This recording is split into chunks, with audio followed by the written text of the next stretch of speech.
I guess one day in the 90s, David Chase watched Goodfellas and Casino and the like, and just thought to himself, I want to make this story, but as a TV series. And thus HBO bought that idea, let him create, write, and sometimes direct it. And here we are with The Sopranos. Now, to preface, this is not my first viewing of The Sopranos. Throughout my lifetime, I've watched through The Sopranos in its entirety, I'd say at least 4 times. So I have a good, clear understanding of what The Sopranos TV series is and about. I'm more so curious if, in today's standards and in my style of critiquing and dissection, if this TV series holds up. So let's find out. As a preface to this review, I have to say that I've watched the likes of Goodfellas, Casino, and other mob films that I can't really remember as well as Goodfellas and Casino, but I can say I always enjoy them. My 2 favorite being Goodfellas and Casino, obviously, but the thing is, to me, every mob film is kind of the same plot, so those kind of stories strongly rely on super strong, well-written characters, as well as unique, creative storytelling ideas. And to me, that's especially what Goodfellas and Casino did back decades ago. And this, hopefully, is what David Chase tried to strive to do in The Sopranos. So let's see if he does that. A couple scenes in the first pilot episode of The Sopranos, I'm not really going to go into full detail on, mainly because they're all scenes interspersed with basically the same storyline going through them. So otherwise, the first episode, the pilot episode, starts out in a psych office, and it is Tony Soprano who is the main character throughout the whole show. Tony is in a psychiatrist's office waiting room. Who knows why? And then the Dr. Melfi, the psychiatrist, comes in and allows him to enter. So we are under the assumption now that he is the patient, and we learn that this is his first time in therapy, and we learn a little bit about why he's there, as well as his surrounding environment, his history, his waste business management, and we start to learn a little bit about his other business, which the waste management business is more so his side business, but we start out with him explaining why he's there. So this goes into the next scene, which is he was in the pool and he was feeding the ducks bread or whatever it was, and he basically just collapses and passes out, and that is what led him to going there. So then we get another scene, a continuation scene in the psych office, and then we get a transitioning scene to Tony and his family. And then we go from that scene into a car scene, which is Tony and Christopher, which we find out is his nephew, and they're talking about their main business, the mob business, and along the way, while Chris is driving, Tony is nitpicking about his kind of car, and it's kind of just a funny convo, and then they end up spotting somebody that is presumably owing him money, owing Tony money, and they're on a school campus or something. So this turns into actually a very funny scene of both of them chasing this guy. And it's funny because they drive the car through the grass and all and everything on this public property where everybody can see them, which is one thing I do really appreciate about this show in particular. It's just, this show is so old that this is like a vintage telling show. And I do really appreciate about this show. There are some things in this show where the vintage kind of wears on you a bit too much, but we'll get into that later on in the series. So they finally catch up to the guy. Tony beats him up and then makes a funny quip about how he has HMO. There's no reason for him to be crying. So after that scene, we go straight back to continuing into the psych office. And then we transition to now it's the work office of actually not even the waste management business. It's a pork business, I believe, in the back of the pork business, which is Satriale's, and it starts with funny convos, and then Silvio brings up to Tony how his Uncle Junior is planning to arrange a hit on not their pussy member, but another pussy character who is coming out of prison and coming back home. And they're not really too clear about why, because the main story of this conversation is that Artie Bucco, who is the owner of said restaurant in which the hit is going to happen, is one of Tony's best friends. So this is kind of a big deal, and that is mainly why they need to bring this up to Tony about where it is instead of why it's happening. So we go from that scene back to the psych office. It's more of a continuing story of the therapy session. And then we transition back to the work office, and they're still talking about the restaurant hit.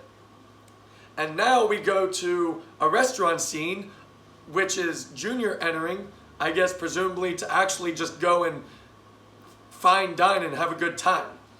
So then it transitions to the psych office again. Now, I wanna stop and interject and explain that all of these psych office scenes, I'm not really explaining because they're basically just recaps of events that we're going through to the therapist from the eyes of Tony.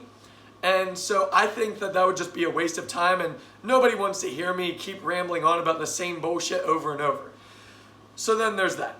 Okay, so then we go from the psych office to the work office again, and once again they're continuing the conversation about the restaurant hit.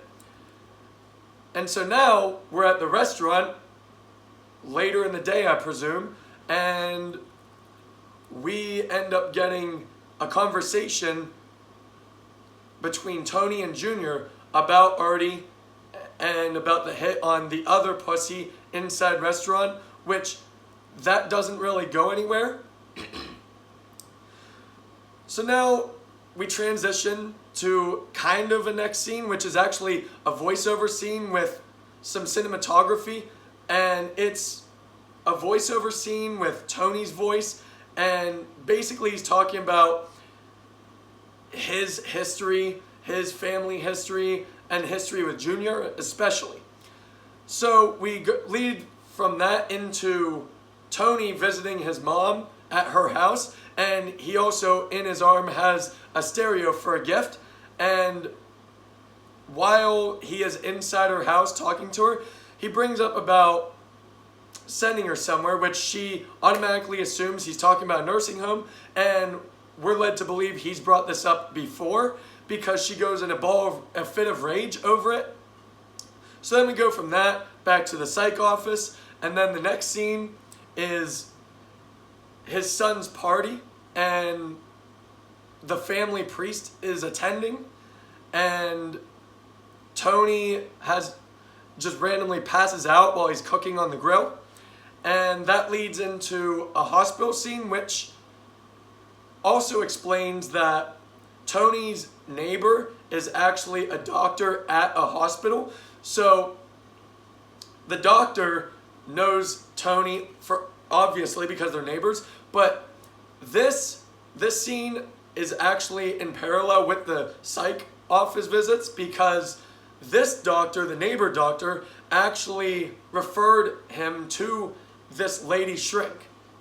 So Tony's at the hospital, he's getting a CAT scan done by the said doctor, and at the same time, him and Carmela, his wife, are having a conversation that maybe these events, these random passing out events are happening because of all the stress that come from being in the mafia, a waste management business boss, and maybe it could also be because he has a whore around his marriage that she very clearly knows about, in which he's trying to argue and deny that that's still a thing. But hey, at least they're open about how he used to cheat on her. So this goes to a scene into a butcher shop, and it features nephew Chris, and enters a random business associate. They start talking business, and they're also partaking in snorting cocaine. And when it's the business associate's time to snort coke, while he's snorting it, Chris just goes behind him and blows his head off. And then that transitions into another psych office scene, and then a restaurant scene. And this is basically another conversation with Junior about the hit at the restaurant and the murder.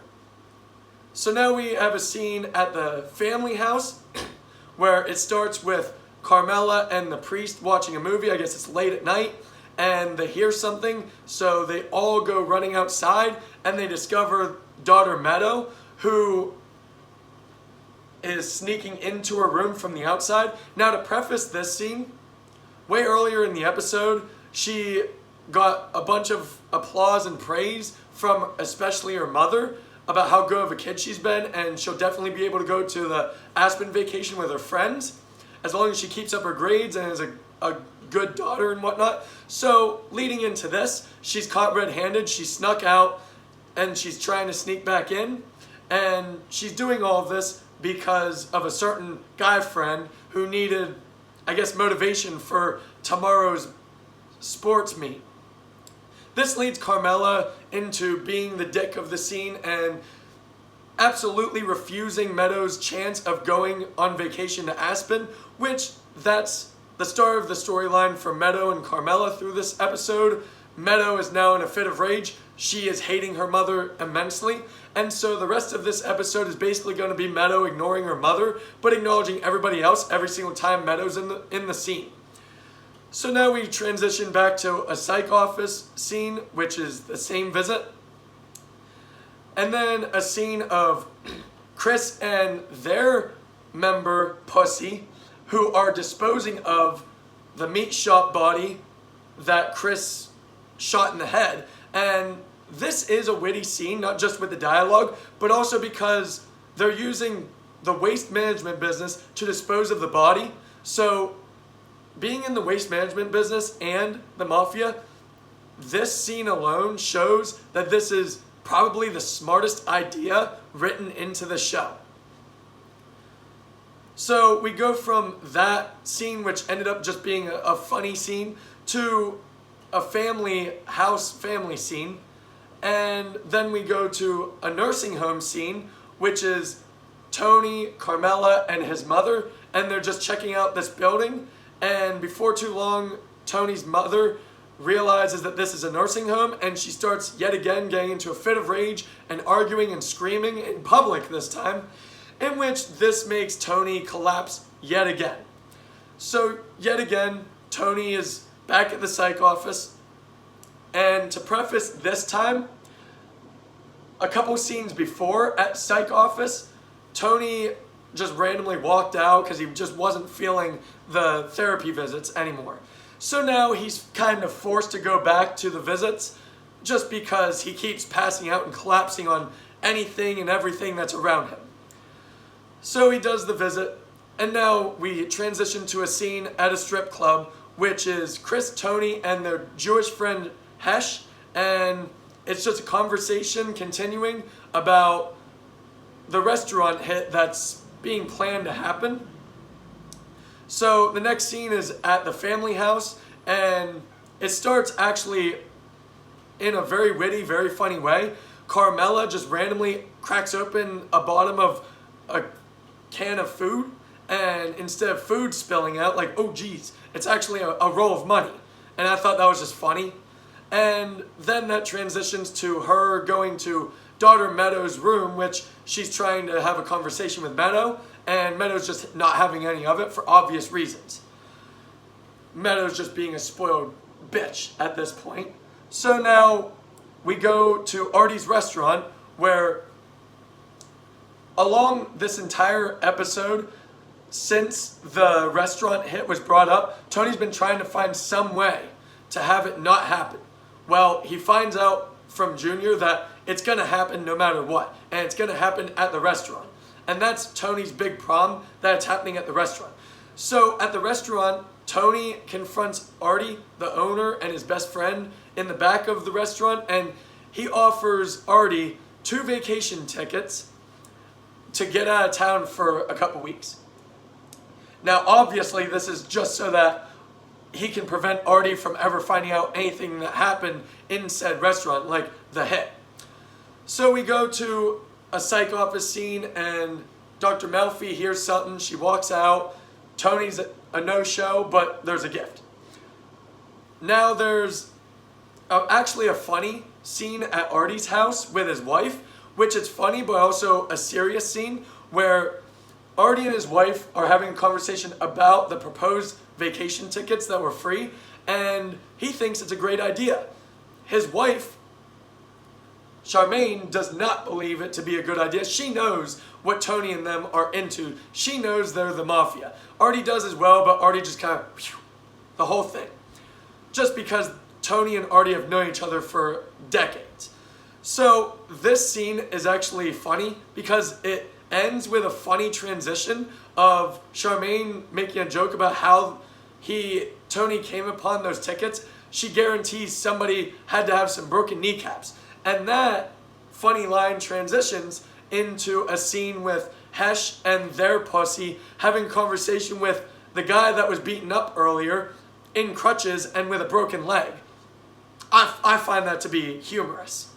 So they're talking about proposal, and throughout the scene there are quirks and implications that something's going to happen, and it's noticeably evident whenever the ice cream truck just randomly drives away when they make it to the middle of the bridge right atop this giant waterfall. So the ice cream truck drives away, as does the little boy on a bike, which means there are no witnesses as to what is going to happen.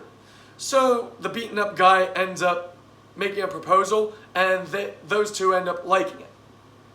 So now we get into a golf course scene, and it's just Tony who's golfing, and he randomly starts taking prescribed medication, pills, which his friend and mafia member, Paulie, interrupts him doing, thereby almost catching him, because apparently mob bosses aren't allowed to be prescribed pills, which doesn't really make sense to me. Most people in this world have some kind of medication. So Paulie interrupts him that there's a conversation that needs to be had in a different place in the same golf course. So then they go to a new scene at the waste management business, and it's Artie having a conversation with Tony, who is politely refusing the vacation tickets. So this leads Tony into hating that idea that happened, but now he has to come up with a brand new idea just to keep Artie to steer cleared from the murder and the hit. So now we go to a restaurant scene, the same restaurant that is Artie's, and this is a scene with Dr. Melfi arriving with her family. It's her and her husband, and she's actually refused any table by the hostess. And after that, Tony ends up arriving. He actually sees his doctor in there, and he goes and says, "Hey, how's it going?" right in front of her family, right in front of her husband, and she acknowledges, "Hi, how are you?" And then he actually thanks her for some of the tips that she gave him, because some of the tips were actually helping out with his anxiety and stress and whatnot. So that was kind of a heartwarming scene as an end. But then we go straight from that heartwarming scene to a boat scene, which is Tony, and lo and behold, he still has the whore that Carmela thinks he isn't with anymore. And it's just a funny banter back and forth scene. And so we go back to the restaurant, and now Tony and Carmela are actually fine dining.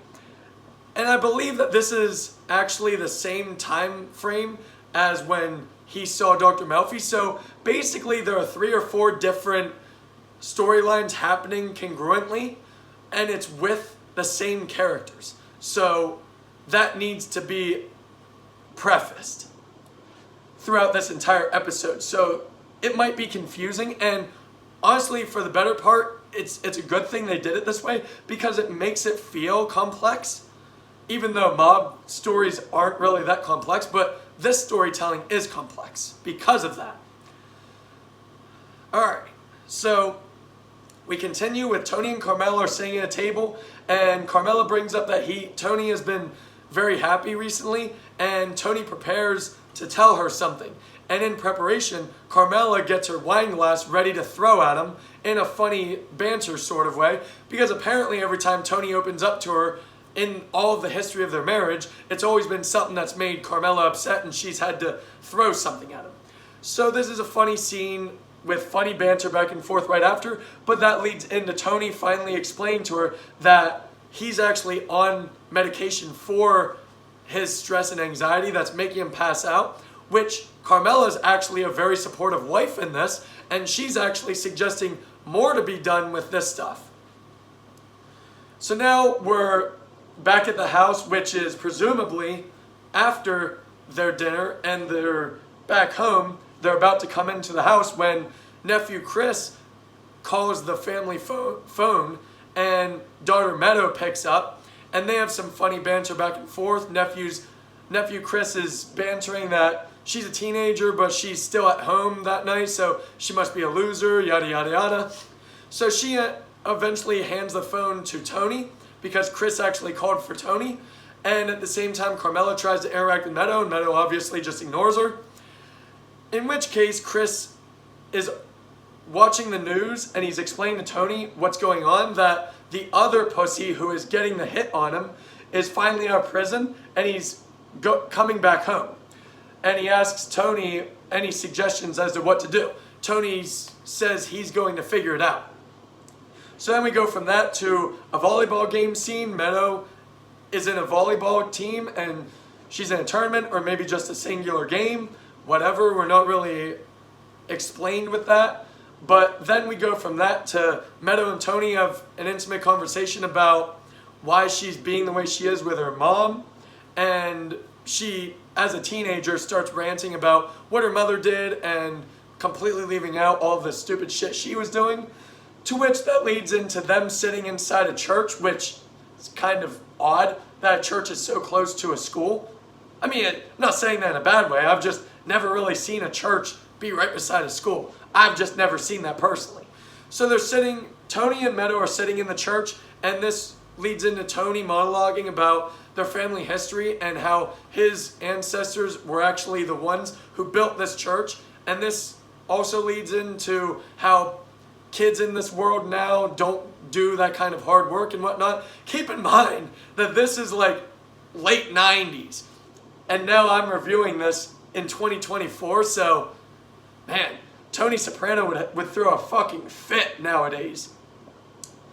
So now we have a restaurant scene, but it's outside the restaurant, and it's basically just an entire scene of Silvio walking away from the restaurant and getting into his car, and it's just a long, drawn-out scene, and I don't really like it, but it culminates to the restaurant just randomly blowing up out of thin air.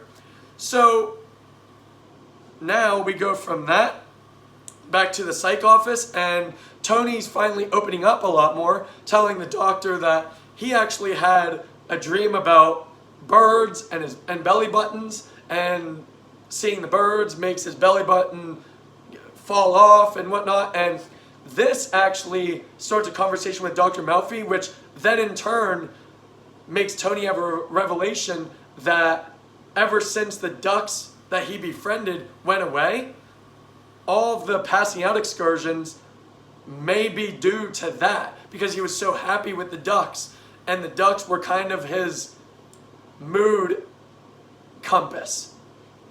So this in turn starts making Tony get teary-eyed, and he cries a little bit, which is odd, but it's a very heartwarming scene. I liked it. So now we go to a family cookout scene, and it's already having a conversation with Tony, Chris, Silvio, and Polly, and he's opening up in tears about how much of a loss this restaurant thing is, with the whole restaurant blowing up, catching on fire. He has no idea that Silvio was the one that blew it up, but they're all trying to relieve him of the stress, explaining he had insurance on it. He's going to get way more money than it being open still, in which case Chris actually chives a joke about that, which it wasn't really disrespectful or anything, it just wasn't taken very well. To which case, Chris happily exits the conversation and he goes and sits on the front porch of the house. Now all of this culminates in an ending of this scene of Tony expressing his best friend feelings to Artie, saying he's always been there for him, he'll always be there for him, which another heartwarming scene. So now we go from all of that to a front porch scene with Tony and Chris, where Tony brought up the joke and Chris just kind of whatevered it, and then Tony asked, "What the fuck is wrong with you?" And Chris finally opens up that all the shit that he did in this episode, and he has not once gotten a thank you for any of it. In which case, Tony has yet another revelation, apologizing and saying, "I'm sorry, this is the way that I was brought up, and I'll be sure to do better for you because I know I didn't like being treated that way growing up." And then this ends up going sour when Chris randomly makes up a story about the whole Hollywood people that found him and met him and want to make a movie on his life about being in the mafia and everything, which leads Tony immediately to anger and wanting to beat him up, and he picks him up off the chair, and this is just the life of being in the mafia, I guess, which is a very toxic environment, clearly.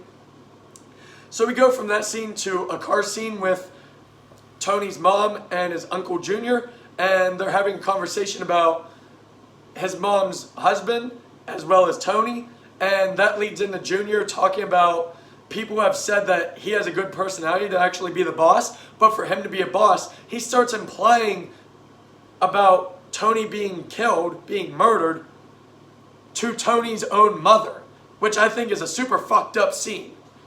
And of course his mom is just kind of ignoring it, but going along, looking out the window. So we go from that back to the cookout. His mom and Junior finally made it, and then that leads Carmela to explain to everybody the food's done and the party's here and let's all head inside and eat and have fun. So they all go inside, and the episode ends, I think, in a wonderful way, where the camera pans out to the empty pool where there isn't even a duck in sight, which this is exactly how this entire story and the episode story started. And then it outros with a song which is not the intro song, it's a whole different song, an actual song by a band. And that's the end of the episode for me. I think The Sopranos first episode, and it's promptly titled just Pilot, I honestly think it's a super well written episode. My very high highs of this episode mainly have to do with the psych office scenes and the visits, and basically just anything showing any emotional heft inside of all of the mob characters. And the reason I say that is because any person can write a generic mob story, but it takes a true writing artist to craft emotion inside of any kind of mob story that and it actually work. Now, personally, I think that the psych office visits scenes and the emotional heft that comes from those scenes, as well as the character development and character growth and yada yada yada, I think all of that is extremely well done. It's extremely well written. Now, the episode overall, I think it's very well filmed. I honestly loved that we had all recurring characters that were basically in 3 or 4 different continuing storylines, where if you separated the storylines, they'd just be simplistic, by the books, daily life stories. But they compounded all of the storylines together and they meshed them up, kind of like how Game of Thrones does their storytelling with POV sections. And I really like that. Now, The Sopranos is basically revolving around Tony Soprano as being the main character, and then all of the supporting characters around him with the family and his other family and the businesses and everything. But how they craft these episode storylines, I think, is very well done. So, as a finale, I'm going to say that The Sopranos pilot episode is an extremely strong 10 out of 10, just because of the meticulous nature of the storytelling. I'm not really too much of a fan of mafia stories anymore because they all eventually just become one and the same. But Goodfellas, Casino, and a lot of things in The Sopranos have such creative depths to them that they don't just scream, hey, generic mob story. No. The Sopranos starts out with extremely strong creative ideas that David Chase and co. injected into a mob story, and I really appreciate that. So 10 out of 10 for the very first episode of The Sopranos. Thank you.